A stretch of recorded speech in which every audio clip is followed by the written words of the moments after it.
point de vue. Mathieu Mouzou.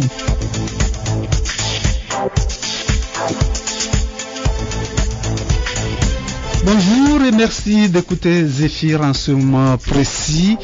Nous recevons dans l'émission Point de vue de ce jour M. Nicolas Manti, secrétaire général adjoint chargé des affaires économiques et financières de l'Alliance nationale pour le changement. Au menu des discussions, le message de vœux du président national de l'ANC, M. Jean-Pierre Fabre. Je reçois l'invité avec le confrère Edgar Ouala, directeur de publication du journal Le Coup Challenge. Sa Majesté Magua Dugbevi est à la mise en onde. À la présentation, je suis Mathieu Mozo.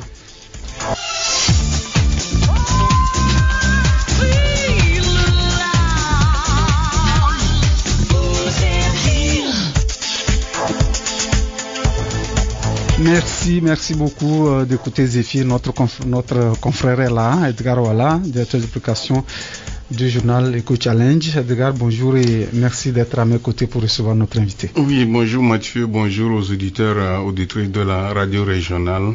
Bonjour à l'invité. Je crois qu'on s'est déjà vu pour cette année 2020. Oui, on s'est déjà vu. Voilà.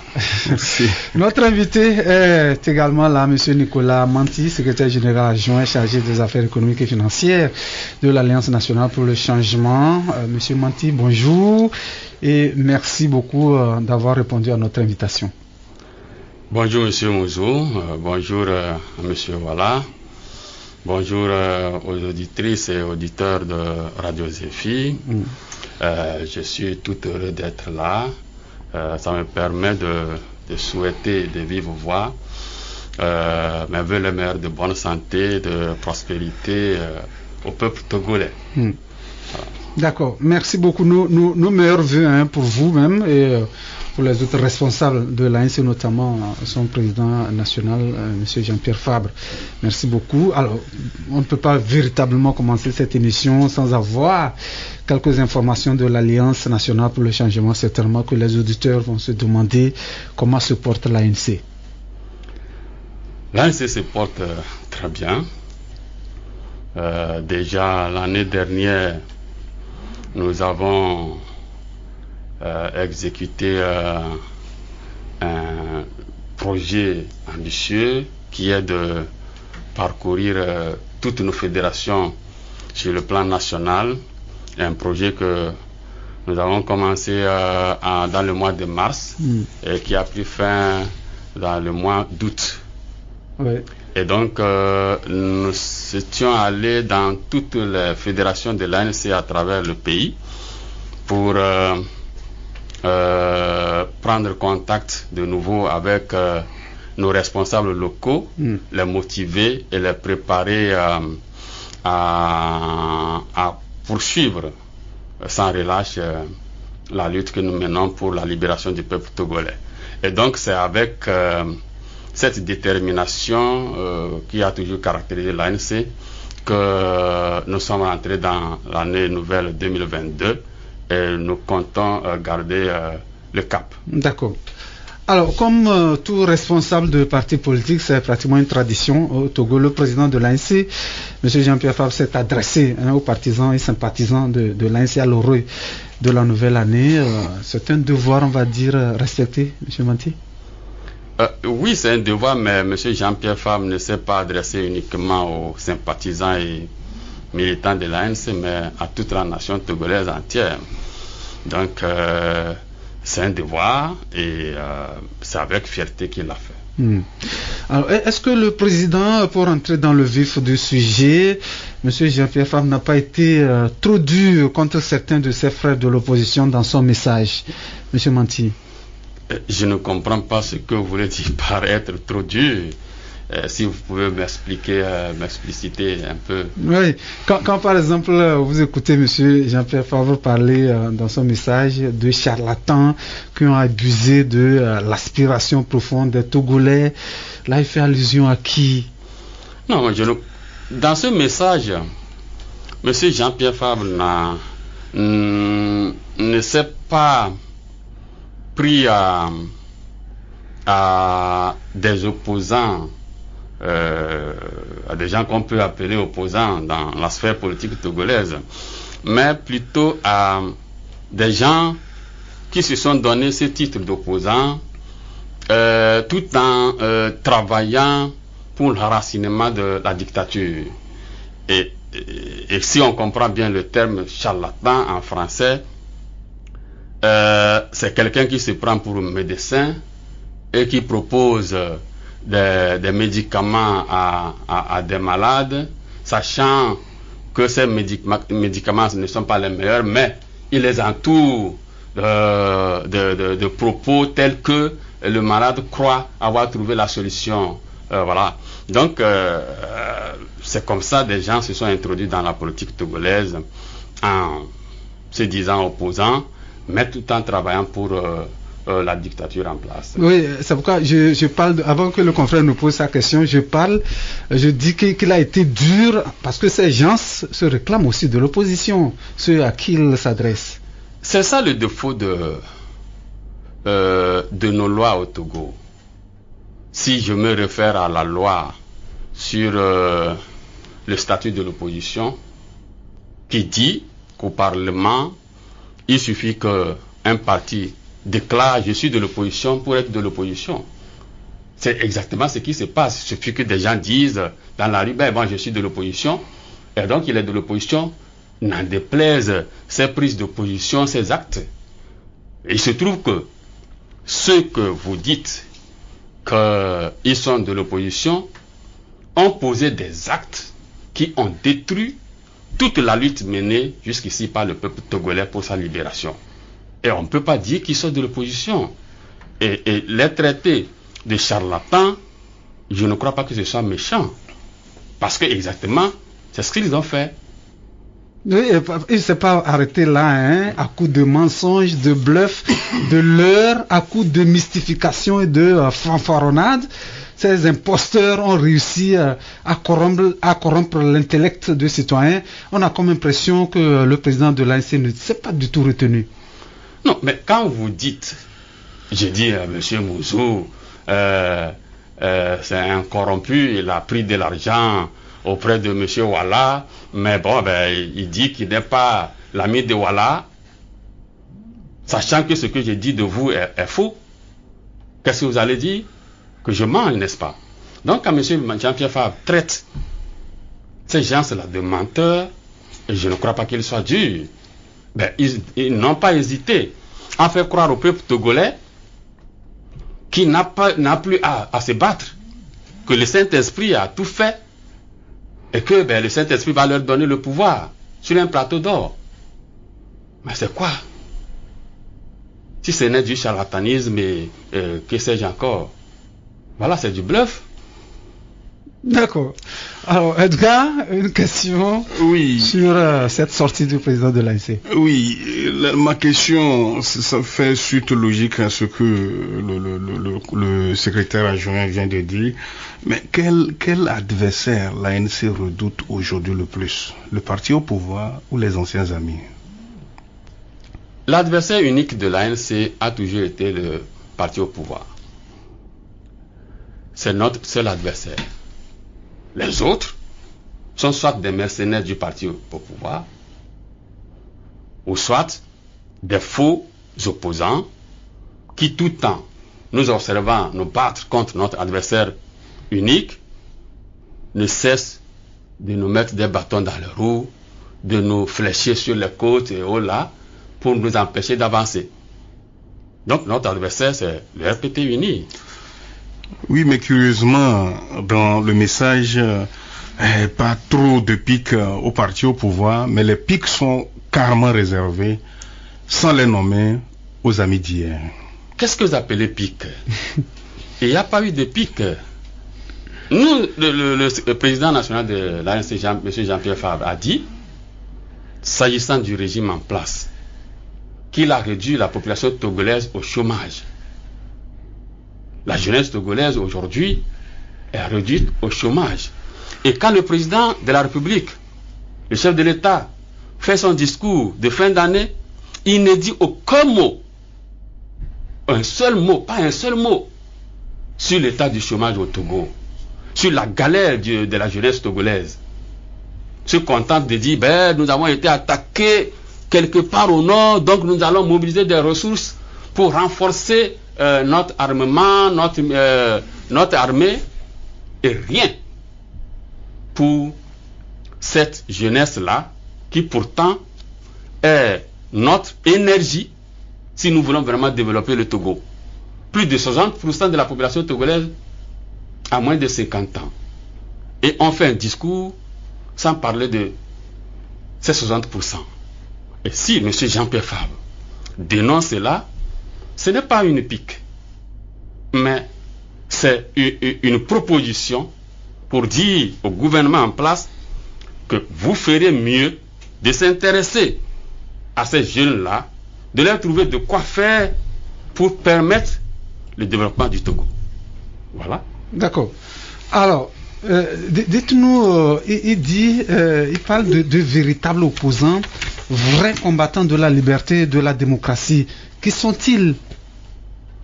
Déjà, à notre Conseil national, on avait pris une résolution pour dire que, dorénavant, l'ANC ne travaillera qu'avec ceux qui, de manière sincère et rigoureuse, s'engagent dans la lutte de libération du peuple togolais. Donc, c'est à ces gens-là qu'on s'adresse de nouveau pour dire, si vous voulez, de manière sincère, continuer cette lutte, on est ensemble avec vous. Mais, si vous voulez opter pour le mensonge, la calomnie, le dénigrement, vous ne trouverez pas l'ANC avec vous, puisque nous avons choisi le côté du peuple. Et ce peuple-là ne mérite pas d'être bluffé. Voilà. Oui, au-delà du peuple, oui. Est-ce que l'ANC a déjà véritablement identifié des partis politiques qu'il croit sincères dans la lutte pour l'alternance au Togo? On ne peut pas dire, je ne ferai pas comme la Bible, on ne peut pas dire que dans ce Togo, on ne saurait trouver des partis politiques sincères. On peut toujours en trouver. Ou encore, des partis politiques qui hier ne l'étaient pas, peuvent changer de fusil d'épaule. Voilà, donc, ça ne manquera jamais. Mais si au finish, on n'en trouvait pas, on n'ira pas prendre des partis politiques du Burkina pour en faire des alliés. On fera le travail qui est le nôtre. Est-ce à dire que ceux avec qui vous étiez hier et aujourd'hui, peut-être vous les traitez de charlatans, d'imposteurs, tout ça, est-ce que si demain ils reviennent, c'est possible de travailler encore avec eux? Ça risque de vous écarter, de vous éloigner encore envers ces gens? Vous voulez parler de qui principalement? Il y a des gens, en tout cas, quand vous prenez la DMK, on sait qu'il y a des responsables politiques là-bas qui étaient ensemble avec l'ANC dans CAP 2015, par exemple. Oui. Ça dit tous vos amis, dans tous les regroupements où vous avez pleinement pris place, quoi. Tous ces amis-là. Oui, non, pas tous les amis avec qui on a travaillé hier. Ils ne sont pas tous dans la DMK. Bien sûr. Vous vous rappelez, à l'élection présidentielle dernière, les candidats de l'opposition avaient décidé, sous la houlette de maître Zessa Javon, de s'organiser pour mieux contrôler le scrutin. Et l'ANC était d'accord. L'ANC avait participé aux 2 réunions qui est convoquées à cet effet. Ça voudrait dire que l'ANC trouve quand même certains, à un moment donné, à même de satisfaire au minimum recherché. Par contre, le candidat de la DMK et la DMK avaient rejeté cette offre. Ok? Aujourd'hui, je crois qu'il y a hier j'ai suivi sur les réseaux sociaux la coordinatrice de la DMK déclarer qu'elle ne va pas présenter des excuses au peuple togolais et à l'ANC parce qu'elle a eu à avaler des couleuvres. Ça voudrait dire qu'elle a été attaquée par d'autres personnes. Elle n'a pas demandé d'excuses. Et que donc elle aussi, elle peut agresser des gens et qu'on ne lui demande pas d'excuses.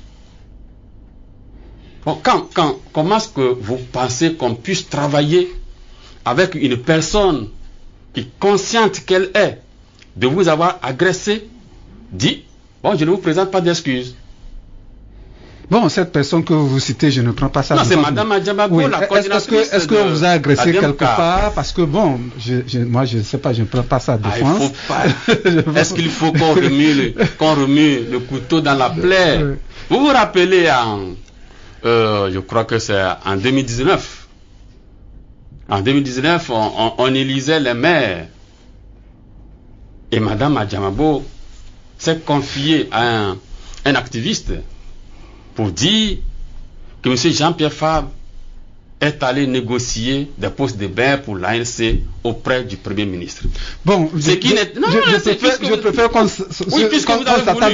s'attarde pas sur les propos de Mme Adjamabo. Laissez que je chute. Parce que bon, laissez que je chute. Je ne vais pas aller loin. Laissez que je chute pour que l'auditoire puisse comprendre ce que je veux dire.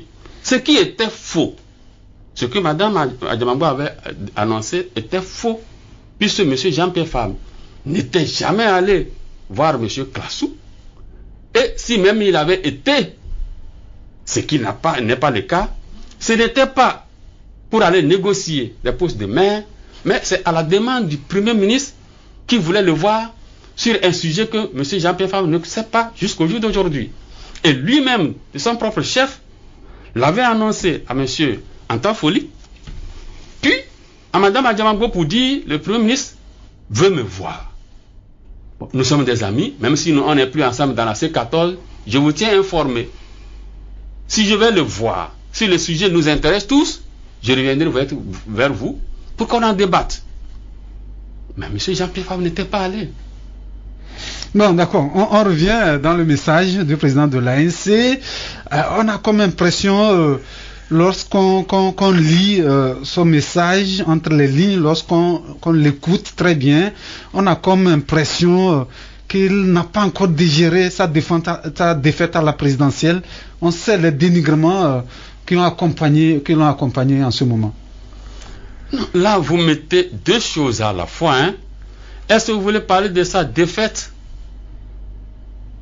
ou des dénigrements? Oui, parce que la défaite, après la défaite, on a comme impression qu'on accusait d'autres personnes qui étaient à l'origine. C'est pourquoi je dis, c'est comme s'il n'a pas encore digéré cette défaite. En fait, du point de vue de l'ANC, il n'y a pas eu élection en 2020.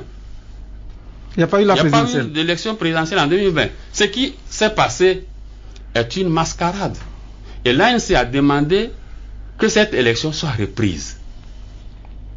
Ça, c'est notre point de vue.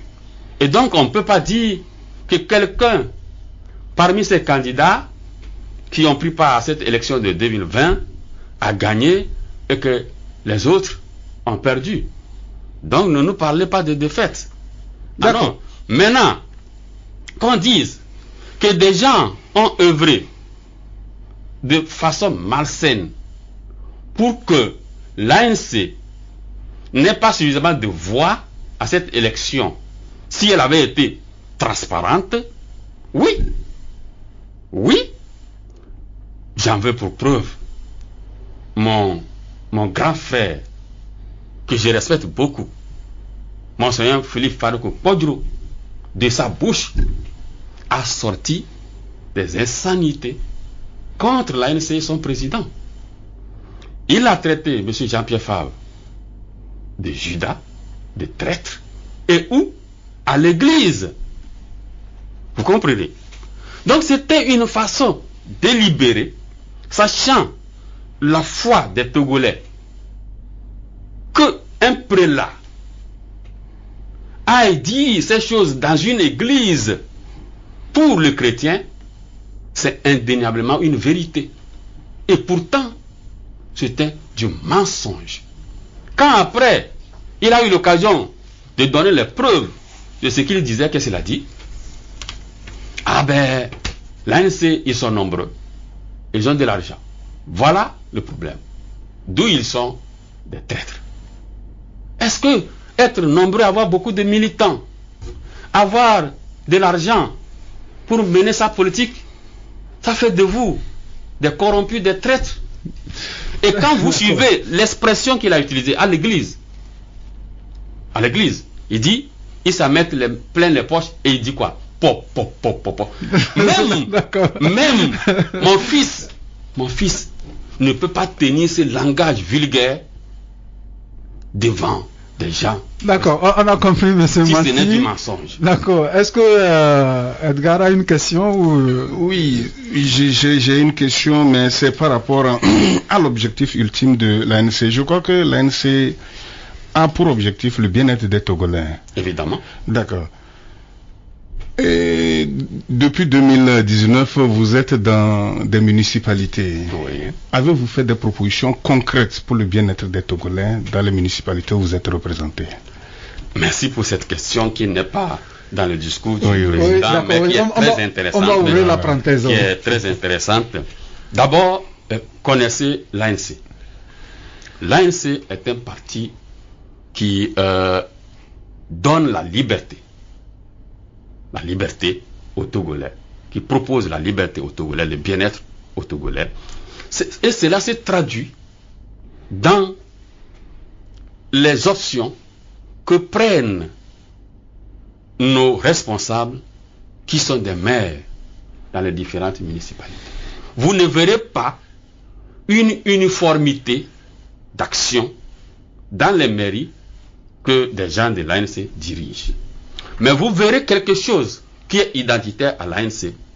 C'est que le petit sou qui appartient à la communauté doit servir à cette communauté. Donc quand vous allez dans ces mairies, vous allez voir des projets de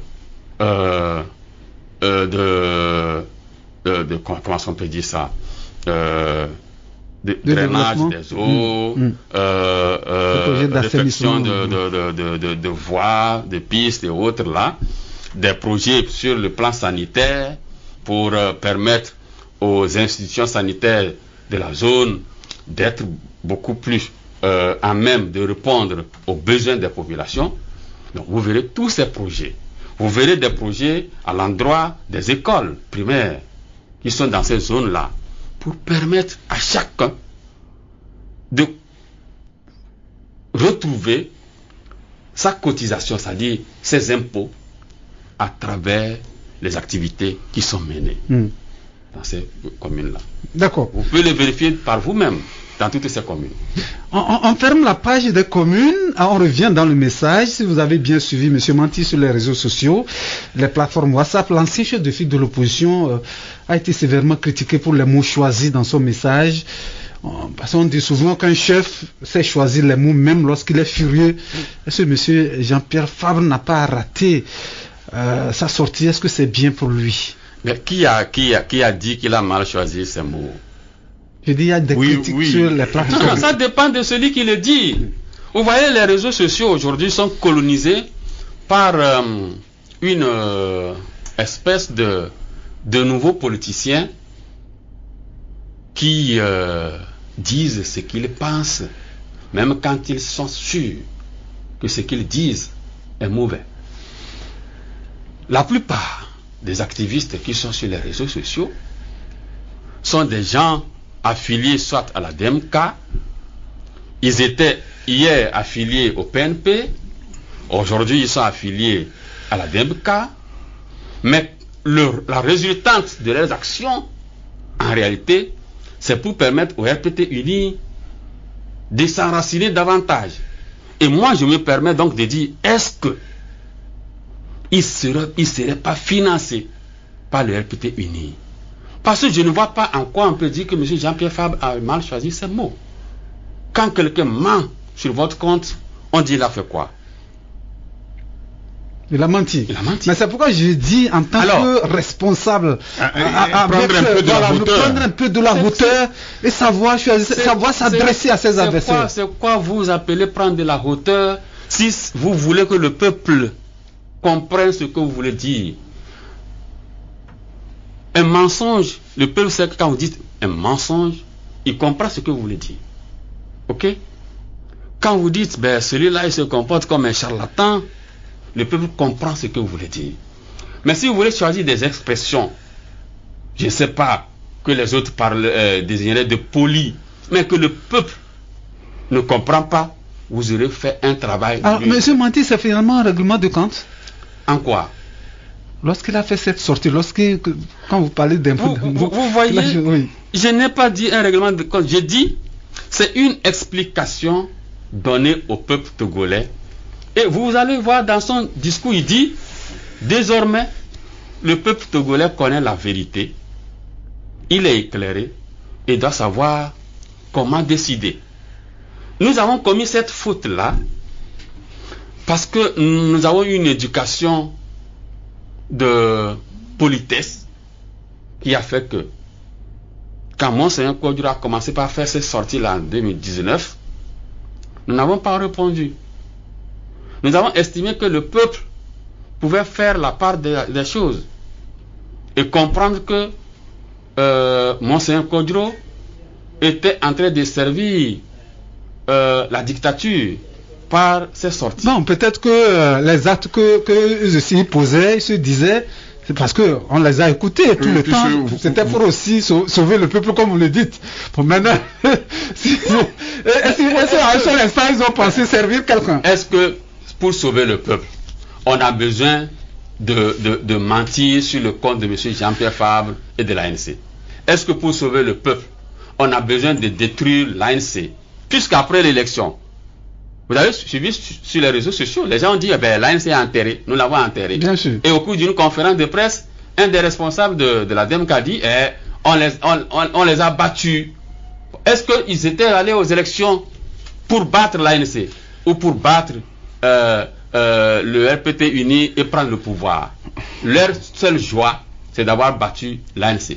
Donc, ces gens-là, ils sont au service du RPT uni. Malheureusement, c'est comme ça. L'opposition togolaise, lorsque l'opposition va aux élections, elle attend, en tout cas, les leaders, chacun attend être devant les autres. C'est malheureusement ce que nous constatons. Non, les leaders de l'opposition attendent d'une élection qu'ils gagnent cette élection. Malheureusement, nous sommes dans un pays où l'opposition n'a pas droit de gagner. Même quand elle gagne, le RPT uni vole l'élection. Et donc, aucun leader on va pas rentrer dans ce débat là ne peut aller à une élection et espérer être deuxième derrière l'UNI. Pas question. On ne va pas aller dans ce débat, sinon j'allais vous demander, quand vous connaissez votre adversaire, sachez comment vous défendre contre lui aussi. Edgar, oui. D'accord. Oui, je vais sur un autre chapitre du discours. Le président national de l'ANC s'est incliné devant la mémoire des combattants avec qui vous avez travaillé et que malheureusement Dieu a rappelé. Mais je n'ai pas vu dans ce discours un seul mot pour les militaires tombés sous les couleurs onusiennes. Au Mali. Oui, au Mali. Oui, mais le discours a été clair, je crois. Oui. Monsieur Jean-Pierre Fabre. Parce que vous avez en début dit que le message ne s'adressait pas aux militants de l'ANC, mais à la nation togolaise. Évidemment que ce message s'adresse à la nation togolaise. Il y a des chapitres qui s'adressent soit aux agriculteurs, il y a des chapitres qui s'adressent soit aux éleveurs, ainsi de suite. Donc le passage que vous lisez s'adresse aux militants et sympathisants de l'ANC. Et donc c'est pour cela que seulement des militants et sympathisants de l'ANC disparus au cours de l'année ont été cités. Si on voulait élargir, la liste, elle est longue. Bien sûr. Vous vous rappelez, il n'y a pas longtemps, à la merci du couvre-feu, les forces de l'ordre ont tué des Togolais. On n'a pas cité leur nom. Ok? Vous avez fait allusion. On en a fait allusion. Voilà. Donc, on n'a pas voulu citer tout le monde parce que la liste serait trop longue. Quand on sait, à part les morts naturelles, tout le mal que le régime RPT fait aux Togolais, soit en les jetant en prison, soit en les tuant. Voilà. Donc, il ne s'agit pas de d'une omission ou bien de façon délibérée de ne pas parler de l'armée togolaise. On va marquer une pause, on revient tout de suite pour la suite. Voilà, juste une courte pause et nous sommes de retour avec notre invité, M. Nicolas Manti, secrétaire général adjoint chargé des affaires économiques et financières de l'Alliance nationale pour le changement. Le confrère Edgar Ouaha, directeur de publication du journal Eco Challenge, est également avec nous. Nous sommes de retour, M. Manti. Alors pour la suite, le président national de l'ANC lance un appel à la remobilisation. Alors comment elle se fera dans un contexte de crise sanitaire aujourd'hui? Justement, dans ce discours également, M. Jean-Pierre Fabre a eu à dénoncer la gestion de la chose par l'État, qui profite de cette situation sanitaire pour empêcher toute manifestation des libertés publiques, aussi bien pour les partis politiques, les syndicats que les églises, la société civile. Et nous avons dénoncé ça. Cela voudrait dire que nous appelons le gouvernement à revoir sa copie. Et comme on le sait tout bien, la liberté, si on ne vous la donne pas, on va la chercher. Donc, l'ANC a sa façon de faire les choses. Mais nous appelons premièrement le gouvernement à jouer pleinement sa partition. Oui, après comment se fera la mobilisation?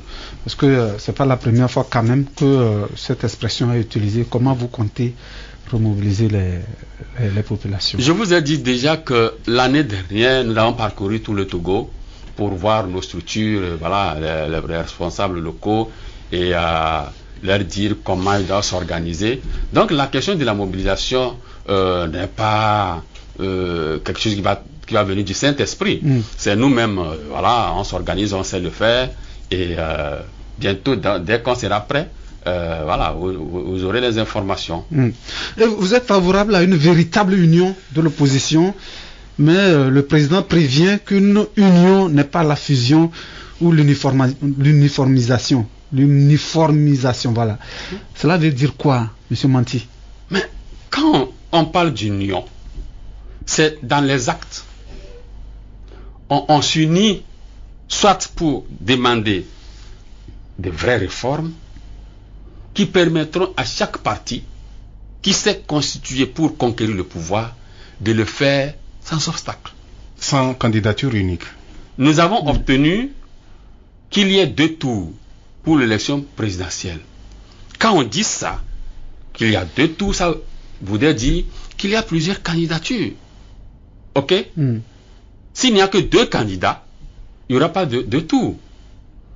La possibilité pour qu'il y ait 2 tours lorsqu'il y a 2 candidats est pratiquement minime.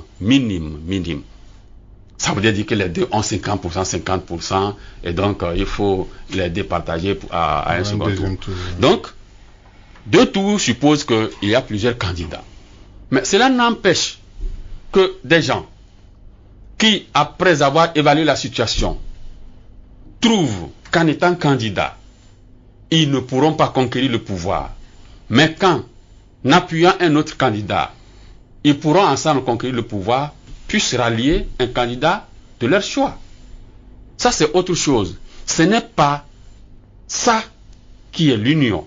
Parce que très souvent, quand le peuple togolais, ou du moins des gens, se cachent derrière le peuple togolais pour dire « Ah, soyez ensemble », ils pensent à la candidature unique.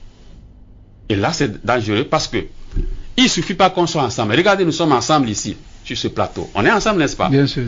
Mais cela ne veut pas dire qu'on défendra le même point de vue. Or, quand les gens sont souvent ensemble, et Monseigneur Philippe Badiou l'a dit, ils sont venus me dire que l'ANC est leur mal. Parce qu'ils ont de l'argent, ils sont nombreux. Donc, on est ensemble, mais des gens sortent derrière vous pour aller dire du mal de vous. Voilà. Donc, être ensemble, c'est pas ça que l'ANC recherche. Mais travailler ensemble, voilà la différence. Oui, travailler ensemble, ça veut dire quoi? S'il n'y a pas union, s'il n'y a pas entente entre vous. Quand on travaille ensemble, ça veut dire que on va vers un objectif ensemble. Travailler veut dire se mettre dans la même conception des choses pour un objectif. C'est différent d'être ensemble. Peut être ensemble et travailler pour d'autres intérêts. Les Hébreux disent Egbenodou et To Wado To. C'est ça, non? Egbenodou. C'est quand vous avez la même vision que vous pouvez réaliser de grandes choses. C'est parce que vous êtes ensemble que vous avez la même vision. Est-ce qu'en principe, ce sont les unions qui font problème ou c'est plutôt la malorganisation de l'opposition qui fait problème? Est-ce que c'est la malorganisation ou bien c'est la mauvaise foi des gens? Vous voyez, nous sommes dans un pays où certains partis politiques ne font pratiquement pas le travail du terrain. Et c'est quand il y a ces unions-là qu'ils viennent, alors qu'ils ne maîtrisent pas le terrain, et veulent tout de suite gagner. Ils veulent qu'on leur dise, si on gagne, vous êtes ministre. En principe, c'est bon. Si tout le monde avait travaillé le terrain et qu'il allait rapporter quelque chose pour cette victoire. Mais quand vous venez, vous n'avez pas le terrain et vous voulez partager un gâteau qui n'existe pas. Et les autres vous disent, bon, on est bien d'accord qu'on partage ce gâteau, mais il faut qu'il existe. Allons travailler, chacun n'a qu'à travailler. Et quand vous aurez travaillé, nous allons à coup sûr gagner. Et le partage ne poserait aucun problème. Donc, c'est là le défaut. Ce n'est pas une question d'organisation, mais la mauvaise foi. Quand je viens travailler avec quelqu'un, je dois savoir que lui, il a la capacité de travailler 2 fois mieux que moi. Je dois en être conscient. Et donc, lui laisser la place qu'il mérite. Et moi aussi, avec le peu que j'apporte, lui aussi, il en est conscient. Et il me donne ma petite place que je mérite. Parce que le peu que j'apporte lui permet d'avoir un gros lot. C'est ça, non? Mais quand moi j'apporte le peu, quand j'apporte le peu seulement, et je dis, bon, écoute, comme vous vous rappelez en 94, après les élections législatives, l'UTD de M. Kodjo Edem, paix à son âme, avec ces 7 députés, dit, je suis parti charnière, et voilà, lui qui apporte le peu, a pris la primature. Et celui qui a apporté le gros lot n'a rien. C'est exactement ce qui se passe dans notre pays jusqu'au jour d'aujourd'hui. Et c'est malsain, c'est mauvais. Non, mais c'est justement là où se trouve le problème. Est-ce que celui qui a la capacité de mobiliser ne peut pas se dire, je mobilise, mais celui-ci peut être choisi comme le dirigeant?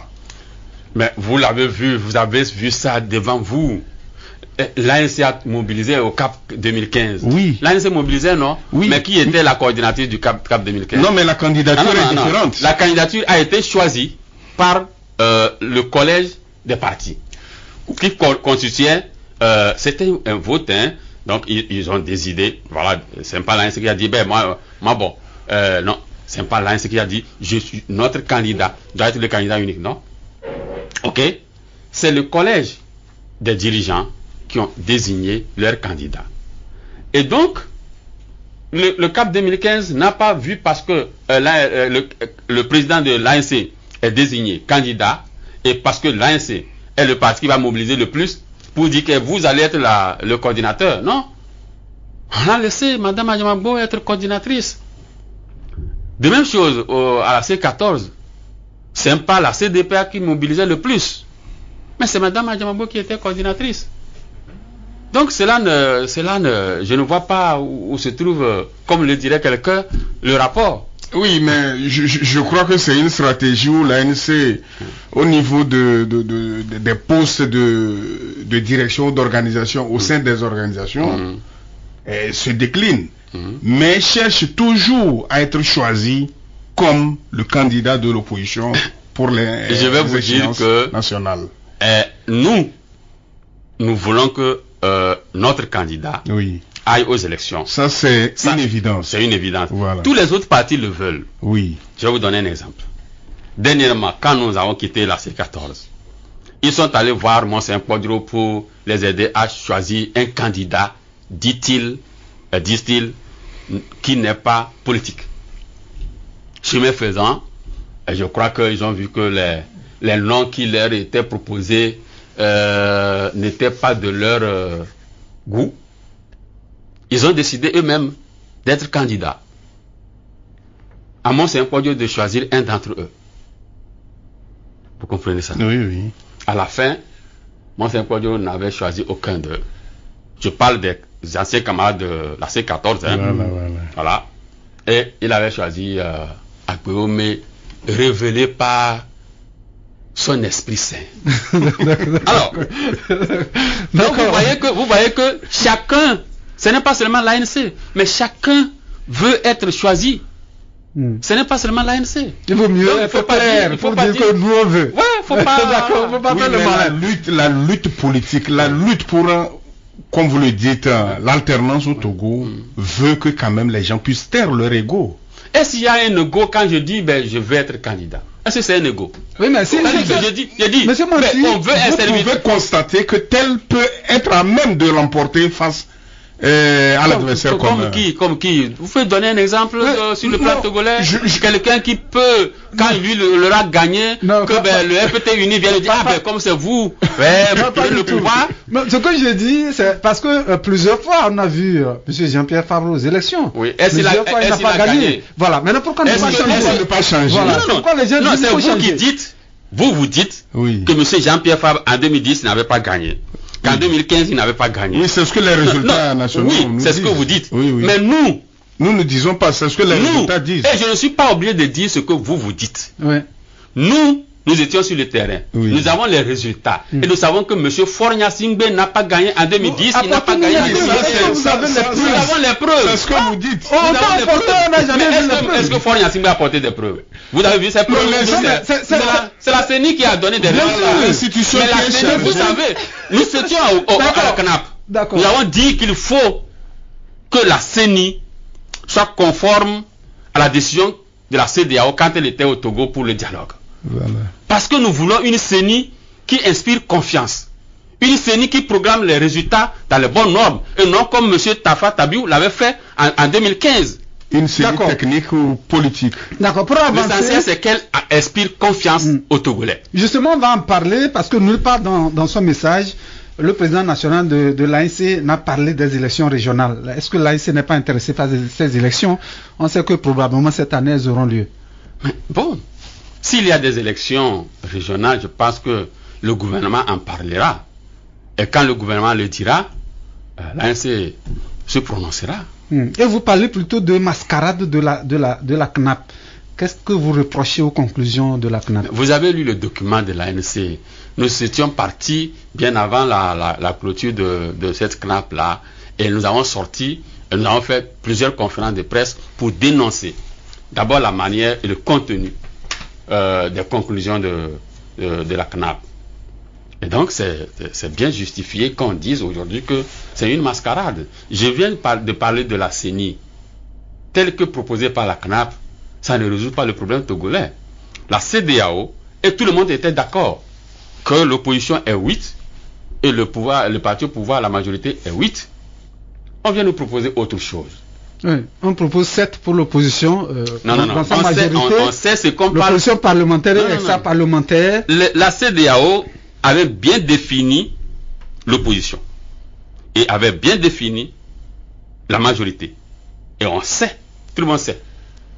Tout le monde sait. Sont les acteurs politiques togolais qui se connaissent. Quand on dit 8 pour l'opposition, la CEDEAO sait à qui ces 8 sont adressés. Quand on dit 8 pour le parti au pouvoir ou bien pour la majorité au pouvoir, la CEDEAO sait. Et tout le monde en était d'accord. Il ne faut pas après venir. Oui, justement, vous étiez, pour ouvrir la parenthèse, vous étiez, en tout cas, le pouvoir était en train d'accepter ce 8-8. C'est même pas qu'il était en train d'accepter. Oui, non. Ce 8-8, quand au dernier moment, vous avez refusé d'aller à la CENI. Refuser d'aller à la CENI, c'est différent de refuser le quota qui est proposé, puisqu'on avait présenté des candidats qui avaient été nommés par l'Assemblée nationale. Donc, on n'avait pas refusé le 8. Ce qu'on a refusé, c'est qu'il y avait un dernier élément, la 17e personne, qui devrait être désignée par la CEDEAO pour présider la CENI, a fait défaut. La CEDEAO ne l'a plus désignée. Et nous avons dit, tant que cette personne n'aura pas été désignée, nous n'irons pas. Puisque la CENI, telle qu'elle existait, avait déjà commencé par organiser les élections. On n'irait pas constater ce que le RPT sait faire, à savoir voler les élections. Maintenant que les choses avancent, on sait qu'il y aura une nouvelle CENI, de nouveaux membres qui vont en tout cas organiser les élections à venir. Alors, qu'allez-vous faire? Est-ce que l'ANC aura finalement des représentants au sein de la CENI? On apprend selon des indiscrétions que bientôt on va lancer les appels à candidature. Quand le moment arrivera, nous aviserons. Nous aviserons. Si vous y serez ou pas. Nous aviserons parce que nous disons que le Togo mérite des textes corrects. Bien sûr. Et il nous faut des réformes en profondeur, courageuses, pour mettre le Togo sur les rails du développement. C'est de ça qu'il s'agit. Et donc, s'il y a élection régionale, l'ANC, en toute connaissance de cause, prendra le moment venu la décision qu'il faut. D'accord. Edgar a une question ou je balance la mienne en attendant. Alors, le président de l'ANC a abordé la question de la cherté de la vie qui, selon lui, a rendu l'environnement social difficile, mais pas une seule proposition sur ce qu'il faut faire. Peut-être que ces propositions pourront intéresser les décideurs. Ah ben, nous avons plein de propositions dans le projet de société du candidat de l'ANC aux dernières élections, hein, que ce soit en 2010, 2015 et dernièrement 2020, sur les aspects socio-économiques du pays. Et quand on avait commencé cette émission, je dénonçais le fait que le chef de l'État n'ait pas eu aucun sentiment à l'égard de la jeunesse qui chôme. Et donc, il faut créer des emplois pour les Togolais. Il faut relever le niveau des salaires, revoir le SMIC. Mais quand quelqu'un gagne 35 000 francs, qu'est-ce que vous voulez qu'il puisse faire avec ces 35 000 francs-là? D'ailleurs, quand cette histoire de Covid avait commencé, le gouvernement avait sorti un truc là qu'ils appellent Novici. Mais nous, on avait dénoncé ça. Quand vous donnez 10 000 francs à quelqu'un qui ne va plus au travail, ok, parce que à ce moment-là, les gens étaient priés de rester chez eux, vous lui donnez 10 000 francs pour le mois. Qu'est-ce qu'il va faire? Vous l'appelez à mourir ou à aller voler? Est-ce que le pays avait les moyens pour cela? C'est aussi quand vous n'avez pas les moyens de ça, vous faites les moyens. Vous faites la politique de vos moyens. Vous ne demandez pas aux gens de rester chez eux. Vous ne fermez pas leurs boutiques. Vous ne fermez pas leurs magasins et autres là. Vous ne les fermez pas. Vous prenez d'autres dispositions. On n'avait pas fermé, M. Manti. Si. On avait Mais les bars étaient fermés. Je mens. D'accord. Alors, parlons de il n'y a pas longtemps à la plage. Ils ont fermé toutes les boutiques qui sont le long de la plage. Et ces gens-là, vous pensez qu'ils vivent de quoi? Le gouvernement n'a même pas pensé à ces gens-là. Parlons de la crise sanitaire. Le leader de l'ANC parle de l'instrumentalisation d'un état d'urgence sanitaire interminable qui permet au pouvoir d'entretenir un climat de violence et de terreur. Mais l'opinion est un peu surprise parce qu'on sait l'engagement de M. Jean-Pierre Fabre dans la lutte contre la pandémie. Il invite à chaque occasion au respect des gestes barrières, à la vaccination. N'est-ce pas surprenant qu'il fasse de telles déclarations? Non, au contraire. Au contraire, parce que justement, l'ANC, en étant engagé dans la lutte de façon ferme, dans la lutte contre cette pandémie, ne peut pas permettre que, alors que cette bataille se mène, que le gouvernement profite pour réduire le peu de liberté que le peuple togolais dispose. C'est inadmissible.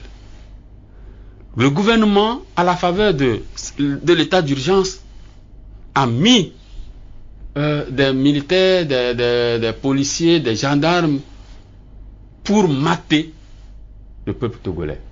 Bon, c'est quand même au début, vous avez évoqué ça dans l'entretien tout à l'heure. Oui. C'est au moment du couvre-feu, il y avait quand même des situations qui ont entraîné mort d'hommes. Oui. Mais depuis, si on généralise, M. Manti, est-ce que c'est pas exagéré? C'est pas exagéré. Quand on dit aux Togolais, bon, avant d'aller dans un lieu public, vous voulez un service public, avant d'y aller, il vous faut avoir le pass vaccinal. C'est bien normal. Nous soutenons cette disposition, mais est-ce que nous avons eu la quantité de vaccins qu'il faut pour permettre à tous les Togolais de pouvoir se faire vacciner? Est-ce qu'on a eu la preuve aujourd'hui? À l'heure actuelle, il y a les vaccins, mais on cherche les gens dans les vaccins. Vous savez ce qui s'est passé. Quand la première vague de vaccination a commencé, les gens s'étaient déplacés. Oui. Parce que beaucoup de gens ont appelé, aller vous faire vacciner, tout ça là. Les gens, ils n'ont pas trouvé de vaccin. Nous savons le niveau de pauvreté du Togolais, qui prend Zémédian pour aller se faire vacciner et il revient bredouille. Vous pensez que demain, quand vous allez dire qu'il y en a, il ira? Oui, mais... Donc tout ceci participe au fait que des gens ne se mobilisent pas assez. C'est vrai qu'il y a une campagne, oui. Dans d'autres pays, les États ont motivé leurs citoyens à aller se faire vacciner. Même aux États-Unis. Les gens l'ont fait. Là où les gens comprennent la vaccination, ils comprennent. Sûrement que mais on les a motivés. Le pays dispose d'assez de moyens. C'est pas question de disposer d'assez. Chaque pays dispose d'assez de moyens pour prendre bien soin de ses citoyens. D'accord, on va terminer par cette question peut-être qui servira. Oui. Une question qui me taraude l'esprit. Je me suis dit toujours, j'entends les hommes politiques de l'opposition et dans le discours du président de l'ANC, plusieurs fois cette expression est arrivée, le RPT uni. Êtes-vous nostalgique de l'ancien parti? Ah ben, je sais que c'est pas ce que vous voulez demander. Vous voulez demander pourquoi on parle de ça. Oui, c'est ce que je dis. Si vous le dites toujours, êtes-vous nostalgique de ce parti? Nostalgie, non. Mais vous savez, tout à l'heure on vous a présenté Edgar Walla. Oui. Ça m'a fait plaisir parce que je connais la famille Walla. Ok? Oui. Mais je ne connaissais pas Edgar. Voilà. Et donc le fait qu'on vous présente Edgar Walla me permet de faire une idée de vous. Merci. Alors quand on dit RPT uni, on sait d'où vient l'uni. D'accord, on va terminer. Est-ce que les populations aujourd'hui écoutent encore les leaders politiques de l'opposition qui s'entre-déchirent tout le temps? Je crois que les populations togolaises écoutent les leaders et ils doivent écouter les leaders parce qu'ils savent que ce n'est pas le RPT uni qui va se battre pour les libérer. Mais ce sont ces leaders-là qui vont se battre pour les libérer. Et donc, ils doivent les écouter. Mais ils ont le pouvoir d'analyser tout ce qui se passe et de se dire, voilà la voie. C'est pour cela que, quand l'ANC a demandé aux gens de la DMK de présenter des excuses, ce n'est pas pour les beaux yeux de l'ANC, mais pour le peuple togolais qui a droit à la vérité. N'est-il pas dit dans la Bible, vous connaîtrez la vérité et la vérité vous affranchira. Si ces gens-là refusent de présenter des excuses, c'est qu'ils ne veulent pas que le peuple togolais connaisse la vérité, parce qu'ils roulent à coup sûr pour le RPT uni dont ils sont les mercenaires. Merci beaucoup monsieur Nicolas Manti, secrétaire général adjoint chargé des affaires économiques et financières de l'Alliance nationale pour le changement, qui était notre invité aujourd'hui. Ça nous fait énormément plaisir d'avoir partagé ces instants avec vous. Le plaisir est partagé. Edgar, merci beaucoup de m'avoir aidé à recevoir Monsieur Manti. Je crois qu'on est ensemble pour la semaine prochaine. Mesdames, Messieurs, c'est ici que prend fin cette émission. Je vous remercie de l'avoir suivi. Merci à notre invité et le confrère qui était à mes côtés. Sa Majesté Magloire de Bévy à la mise en onde. Je signe Mathieu Mozo. À très bientôt.